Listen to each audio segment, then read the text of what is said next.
E se eu te contar que não foi o Cristóvão Colombo que descobriu as Américas? Isso mesmo! Um estudo publicado na revista científica Nature revelou que os vikings chegaram às Américas quase 500 anos antes de Cristóvão Colombo. Há 60 anos, um casal de exploradores noruegueses descobriu um sítio arqueológico chamado de Elegância aos Meadows, no nordeste do Canadá. Lá, encontraram vestígios de pelo menos 7 casas, muito parecidas com as que os vikings faziam. Os pesquisadores também encontraram muitos objetos que definitivamente eram vikings, como uma abotoadura de bronze que eles usavam para fechar os casacos. É o único sítio arqueológico viking encontrado no continente americano, hoje uma atração turística. Há anos os cientistas tentam entender em que momento da história eles habitam esse lugar. A nova pesquisa analisou 3 pedaços de madeira usados na construção. Para saber a idade de um pedaço de madeira, os cientistas analisam a concentração de carbono 14. Funciona assim: toda árvore enquanto está viva absorve carbono 14 da atmosfera. Quando a árvore morre, acontece o contrário, ela vai perdendo, todo ano, carbono 14, na mesma quantidade. Então, se os cientistas descobrem quanto carbono 14 ainda tem numa árvore morta, eles descobrem quando a árvore foi cortada. Em entrevista ao Jornal Nacional, o geólogo holandês Michael Day, um dos responsáveis pela pesquisa, diz que esse método não é muito preciso, mas que uma nova descoberta deu aos cientistas o poder de saber exatamente quando a árvore foi cortada, porque, em alguns momentos da história, houve tempestades solares raras. As explosões no Sol aumentaram a concentração de carbono 14 na Terra naquele período. No microscópio, o pesquisador percebeu que a madeira apresentava marcas de uma tempestade solar que aconteceu no ano 992. E as árvores formam um novo anel por ano.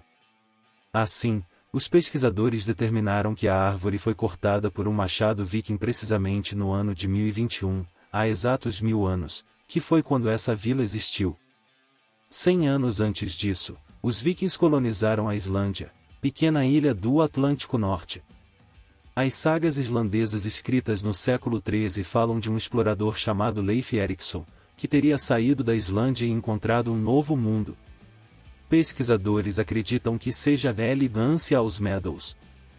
As sagas narram encontros com os povos nativos, mas ninguém sabe o quanto das narrativas fantásticas são mito ou realidade.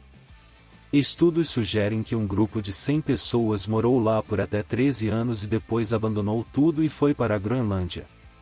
Michael Day diz que temos agora pelo menos um fato e uma data para esse conto de fadas, que prova que 470 anos antes de Cristóvão Colombo colocar o pé na América, um viking foi o primeiro europeu a chegar no Novo Mundo. Assim, para unir essa teoria, usando lendas, possíveis evidências rúnicas e envolvimento nazista, muito antes do século XI, o rico e poderoso rei branco Ipir e seus seguidores, desconhecido dos historiadores do mundo, possivelmente habitavam o cume da fortaleza da montanha Itaguambipe. Quando atacados por uma força esmagadoramente superior de nativos, Ipir e sua corte se aposentaram em segurança abaixo da Serra Calva.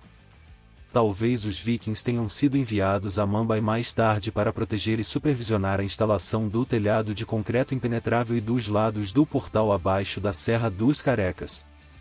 O interessante desta história é que todos os principais protagonistas estão escondendo algo. Todos os historiadores e cientistas acadêmicos, alguns sabiamente, aderem à aparente mentira de que nenhum europeu chegou ao sul da América antes de Colombo, em 1492. Portanto, nenhum vikings poderia ter estado lá. Fritz Berger nunca revelou a fonte de suas informações sobre a Montanha Careca e a rede de túneis que se estendem por baixo dela, mas quando ele atravessou para o Paraguai vindo do Brasil ele sabia exatamente para onde estava indo e o exército paraguaio também sabia. O autor, antropólogo-arqueólogo Jacques de Maillet, um foragido da fraternidade científica por ter sido um oficial da divisão francesa Waffen-SS, talvez tenha revelado muita história oculta, da qual prefeririam que ele não tivesse mencionado. Décadas depois da guerra, do juramento das SS que ele havia feito, ainda havia segredos oficiais alemães a respeito dos quais ele era obrigado a permanecer em silêncio. Portanto, em seu livro, ele omitiu qualquer menção ao ano de 1942 e detalhes de onde a broca pneumática havia vindo. O Terceiro Reich estava no meio de uma grande guerra, que já corria o risco de perder. Seu desfecho dependia da Batalha do Atlântico, mas eles poderiam poupar um submarino para desviar para a Argentina com uma furadeira pneumática para uma escavação arqueológica no Paraguai. Provavelmente seu interesse estava em duas coisas. Eles precisavam de uma lasca do supostamente impenetrável teto e paredes de concreto do refúgio subterrâneo para análise científica para obter sua fórmula. Ou eles precisavam saber para onde o túnel sob a Montanha Calva levava. A montanha era um dos portais para um local secreto ou similar. E você, o que acha dessa história? Será que tem alguma coisa escondida na Montanha Calva, que fez muitos historiadores mudarem a versão da história? Para mais curiosidades como essa, se inscreva no canal e ative o sininho.